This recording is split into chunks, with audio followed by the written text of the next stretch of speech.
Hello, everybody. So today I'm going to be giving my 2028 presidential election prediction. Now, this is obviously just a prediction. You guys can see the date down here. It's October 19th, 2025. So we're still little more than 3 years. We're almost at the 3 year mark from the next election. It's going to take place November 7th of 2028. So I'm going to be using just the data from 2024, how Trump's doing this term, and then also a little bit of poly market odds, and just kind of use my best guess on um, how this is going to play out. So my prediction for 2024, obviously I did not record the video, but I got every state right except for Virginia. Virginia was the one state I did project to flip red. I literally had it like a tilt red, and yeah, I don't know why. I had to, I don't know. That was my prediction. Didn't fall through. But today, I'm gonna do the 2028 prediction. So I chose Newsom and Vance. It's probably gonna end up like that. If you look at the poly market odds, that's who's winning. You got JD Vance winning by a landslide, and I mean, kind of his, you know, job to take over. I mean, he's the current vice president. Why wouldn't he run for president? And then we have Newsom on the Democrat side. This could change. I think Newsom's a terrible. I think all these are terrible candidates. Pete Buttigieg is not that bad of a candidate. John Shapiro is pretty good. Um, JB Porkster though, get this guy out of here. He would mess up the country. And then John Fetterman, that'd be a good one. But I mean, like what is this? Like Mr. Beast? I mean, it just gets stupid. Hunter Biden with literally him smoking crack as a picture of LeBron James. This is so stupid. Like, why is this on here? And same with I think these have some dumb ones too. Like, yeah, like Tom Brady. What is this, dude? And then I think, yeah, you got Elon Musk, Kim Kardashian running as a Republican. You got Elon Musk. He's not even eligible to run. So, I mean, we take this with a grain of salt. I'm just, showing you that, for example. He is also, says right here, um, projected to be the presidential election winner by 5 points on Newsom. So, I mean, it looks like it's going to be Vance, and that's what I would predict. I predict that Vance is going to win by a pretty good amount. Maybe he's not a two-termer, but I think he's got a term in him. That's for sure. So, I mean, without further ado, I'm just going to start by filling in the swing states. So obviously, your Idaho, Utah, all these are going to be the swing states, or not swing states, the solid states. And now there's a few solid states that I did not fill in yet. Um, and that is Texas, Florida, Ohio. I definitely think those are all solid states at this point. If we look at 2024, I'm going off of this right here. Safe is 12% or higher. Likely is 5 to 12%. Lean is 2 to 5%. And tilt is less than 2%. Now, if you guys would like me to make a separate video kind of showcasing what I think, the margins would be in all these states, I'd be glad to do that. You'd have to let me know in the comments below. But for now, I'm just going to base it off of safe. I'm saying all these states, Vance would win by a 12%, or at least a 12% margin, could be higher. Obviously Kentucky, it's going to be like a 30% margin. But Texas, Florida, Ohio, I mean, Texas and Florida, they were a 12% margin there. I think they were like 14%. I think they were each like 14%. Ohio was like an 11.8, so it was right there. And I mean, you have Vivek Ramaswamy running as governor. I think he's going to do pretty good. I think he's going to win it by at least 10%, no less than 10%. He could possibly win it by 12 even. He's definitely appealing. He's a younger conservative, so he's not one of these old politicians. Same with Vance as well. I mean, I think he'd be like 44 or something like that at the start of his first term. So I think that's what we need to. We have an issue with politicians who are just too old. Then obviously Nebraska at large. So these are going to be all the Republican solid states. These are 100% going to Republicans no matter what. Um, Now for the solid blue states, we have Washington, Oregon, California, Colorado, and then New York, Vermont, Massachusetts, Connecticut, Rhode Island, Delaware, Maryland, DC. These are all of our solid, oh, and Hawaii. These are all of our solid blue states. So not as much as the red. I would say Illinois. Now, Illinois was likely by this metric. I'm gonna still say Illinois is a likely. Now maybe it's just my bias because I'm from Illinois, but I don't like Pritzker, so it's a likely for that. But it's not just a likely for that. I mean, Illinois, it shifted pretty hard to the right. I mean, every state did, but Illinois did shift pretty hard to the right. I believe it was Biden like plus 17.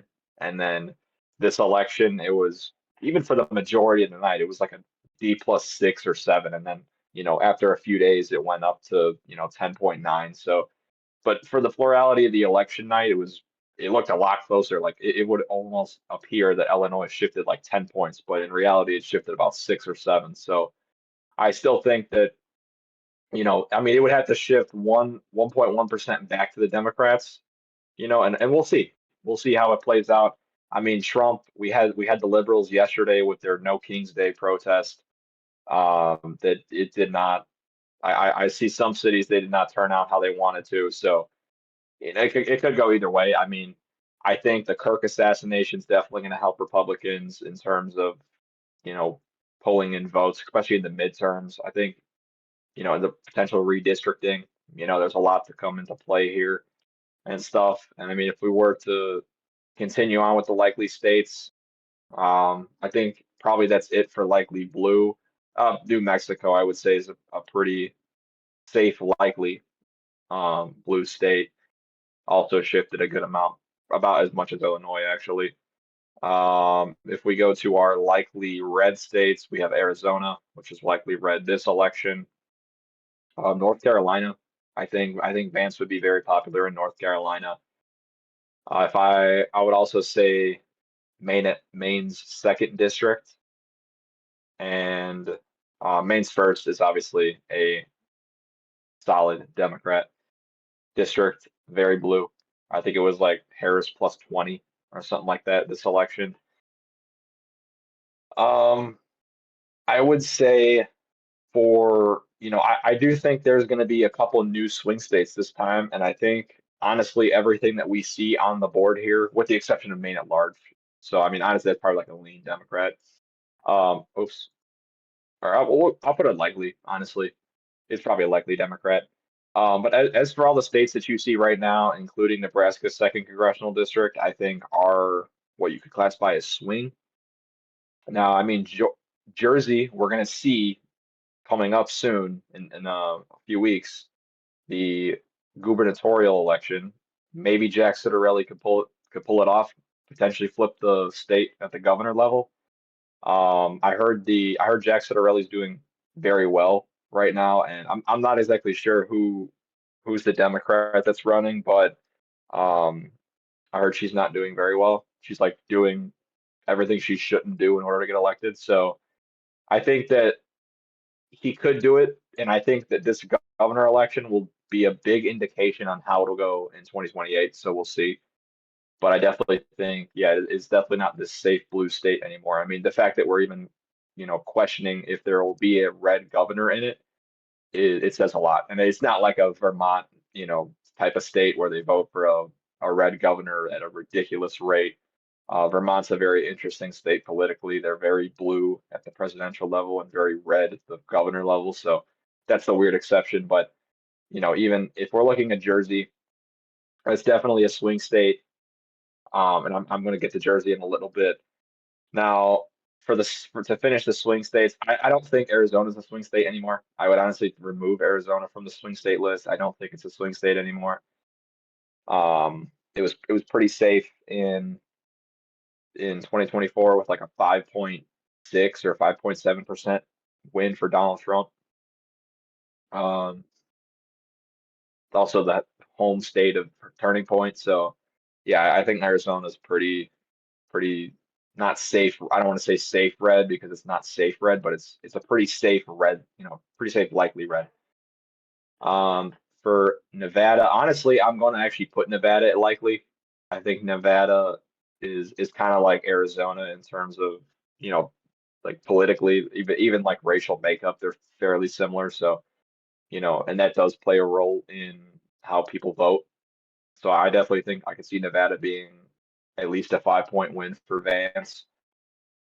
Now, if as we get into the Rust Belt, you got to keep in mind Vance is a Rust Belt candidate. I mean, he's from Ohio, so we're definitely going to see some gains up here. I think Pennsylvania, all three of these states were tilt by definition in the last election. I think I could see honestly Wisconsin being a likely, Michigan being a likely, and Pennsylvania. I don't think it would be or I mean, lean, and I don't think this would be likely. Think it still would be lean, but I think Pennsylvania would be the reddest of the three in terms of just, sheer vote and support. I mean, I was just in Pennsylvania the other week and I seen a Charlie Kirk billboard, and this was like in this part of the state where my mouse is. So this wasn't like, out here in the middle of nowhere where everybody loves Trump. This was like closer to Philadelphia, and I seen this. There was a lot of support for him, over there. And I mean, just because there's a Kirk billboard, it doesn't mean they're Republican. But I mean, we've literally seen some Democrats commemorating the deaths. So the fact that we see a, Kirk billboard indicates that they're probably a Republican, who put that up there, or especially that funded it. I don't think a Democrat's going to fund a billboard like that. Maybe Fetterman, he's like the one, oddball out of the Democrats that's actually like he doesn't vote with his party. If we go up to New Hampshire, I think this would be our first flip. I think I could see New Hampshire flip to like tilt red. New Hampshire was a state that some projections had flipping in 2024, and I think New Hampshire was a very yeah, it was technically a lean, but you could see the vote. I mean, it was only Trump only lost the state by like 20,000 votes, so it's not it's not a super blue state. And I think that, Vance could have a chance in New Hampshire at least. And because I really don't want to leave anything blank like a toss up. I want to try and give you guys like if we had to pick a candidate, we're probably going to choose this one. Minnesota, I'm going to put in the lean or the tilt blue. I think Vance he could theoretically pull it off. It's not impossible. I know Walz looks really bad, in terms of just on the, national scale and stuff, a lot of mockery over 2024 and just the comments that he's made after that and the stuff he said. So I feel like, you know, will he get reelected? It's possible. I don't know if the socialist leaning mayor in Minneapolis will get reelected or get elected. And also Mamdani, I feel like those two elections are gonna also play an effect. I mean, if you have these really far left radical mayors get into office and then you see how like they destroy cities, I feel like that's going to give the Republicans nationwide, a boost, especially if they run one of those extreme candidates, like if they ran AOC or even if she was the VP, and I mean, I don't think the VPs are going to really sway like a certain state anyway. Like there's no, I don't know a VP that would really be from one of these swing states. I mean, I could see Vance picking like Rubio, which would be like from Florida, or Newsom picking AOC, which would be from New York. I mean, you're talking about a safe red and a safe blue state. That's not going to change much. I mean, sure, you might see like another 2% to the right, or 2% to the left up here, but it's not really going to change. This state's not going to flip one way or the other. It's already a red state and it's already a blue state. So, it's possible that he picks somebody else, but I think those would probably be the two likely VP picks, like, Vance picking Rubio and Newsom picking AOC. I mean, they're next up in here in terms of the polling. Um, I couldn't imagine he really picks anybody else. Maybe Ron DeSantis, that's possible.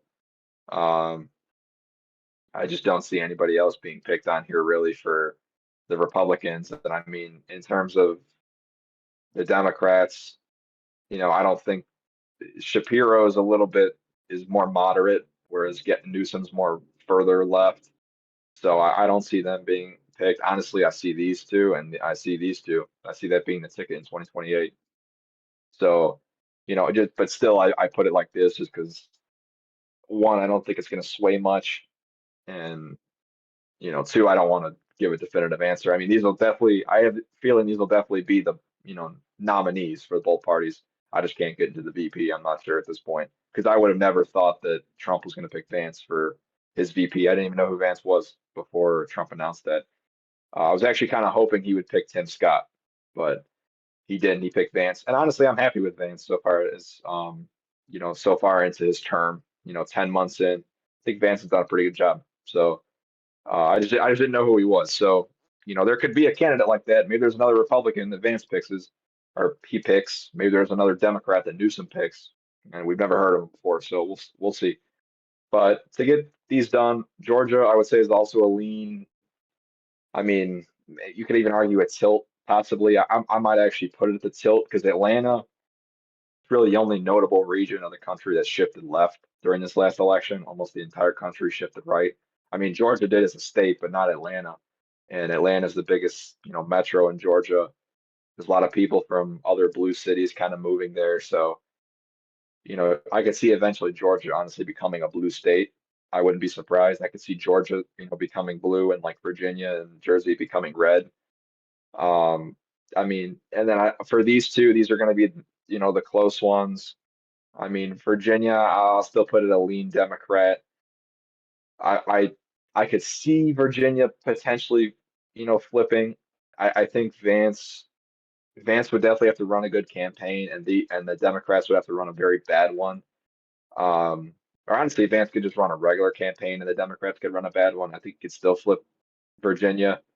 I mean, Virginia just seems a little more consistently blue than Jersey, despite Jersey being blue for longer. But just in terms of like the recent shifts in, just the way the states voted, I just feel like I could see Virginia still remaining blue. I could see Vance flipping the second district here, just like a tilt. And especially with the redistricting coming up, it's very possible that the second congressional district's borders will be shifted to sort of like include more redder parts of Nebraska that would then in turn just basically cut this, Democrats, this would all be safe. You could definitely redraw Nebraska like that. But if we're going off of, no redistricting for the moment, and same with Maine too, Maine could redistrict, it's possible. They could change the borders there, could potentially give the Democrats this seat because, they sort of split it like vertically. But, for now, we're going to just assume that these borders stay the same in terms of the congressional districts. Um, so, because there's really no telling. I see Nebraska is more likely to do it than Maine. Maine hasn't talked about it. And lastly, with New Jersey, obviously, my position on this could change in, 2 weeks from now. But I think for now, especially if Jack Ciattarelli wins the governor election, we could definitely see New Jersey flipping Republican in Vance's hands, especially if Ciattarelli does a good job with New Jersey. He's liked amongst the conservatives there and even the moderates. I think we could definitely flip New Jersey into the Republican column. So this would give the total of 207 votes for Newsom and 331 electoral votes for JD Vance, making him the 2028 presidential election winner. So this is my prediction. It's open to change. If you guys would want to see me do, you know, Democrat best case scenario, Republican best case scenario, like I could try and argue like a 400 point, 400 electoral like vote winning scenario for like either side, and we could see how that goes, or if you guys have any questions on why I put any state in a certain column or anything like that, feel free to ask. And I'll elaborate more in the comments. But yeah, this is my prediction. I would say it's a pretty solid prediction here. Um, and yeah, I hope you guys enjoyed this video. Let me know what you guys think in the comments below. Who do you think will win in 2028?